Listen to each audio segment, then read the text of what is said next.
Nobody believes they would ever confess to a crime they didn't commit. And that's an important starting point, because to confess to a crime you didn't commit is to put yourself in jeopardy of incarceration. It's not something people do. And so when somebody confesses to a crime, everybody, cops, prosecutors, judges, juries, everybody believes that confession. The psychology underlying the study of false confessions is really two psychologies. Why does it happen? And when it happens, why does everybody believe it? Everybody, I think, fundamentally understands that they have a breaking point. Whatever the story is, if stress levels have built, if the suspect starts to think, and this again tends to happen over a period of time, that it's in my better interest to confess than to continue deny involvement, in that case what happens is an innocent person succumbs to the pressure and agrees to confess. Now, that's an interesting phenomenon because it is a transient confession. It happens momentarily.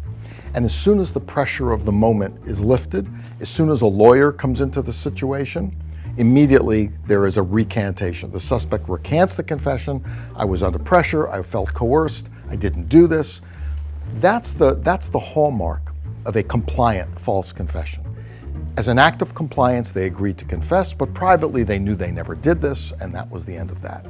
That I think people fundamentally understand. Situations like sleep deprivation, threats made or implied, promises made or implied, can alter the mental calculation of a suspect under stress to make them think that it's their best interest to confess at this point. And the interrogation tactic in particular that puts them at risk for that to happen is lying about evidence.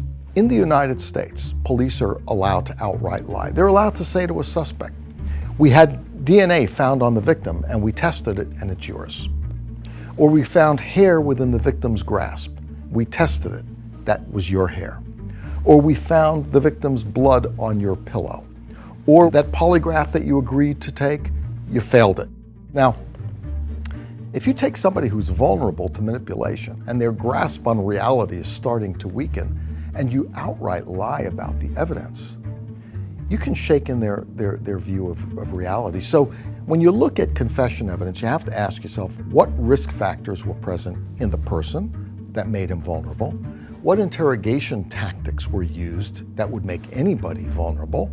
And there's a good 100+ years of psychology research showing that when you lie to people about reality, when you misrepresent reality, you can produce profound changes in people's visual perceptions, beliefs, autobiographical memories. The problem is 95% of false confessions contain accurate details about the crime that were not in the public domain.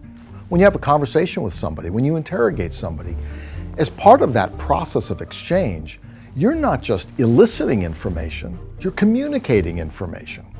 So if a suspect is broken down to the point where the suspect believes it's in his best interest to confess, he probably has received through the process of interrogation enough facts to make that confession credible. I defy any prosecutor or judge or jury or appeals court to get past that statement. It's almost not possible. I've looked at confessions that have proved to be false before I knew they were false, and I believed them. And I'm a critic of confession evidence, but I believed them. And so that is essentially the problem of how you get people to recognize it.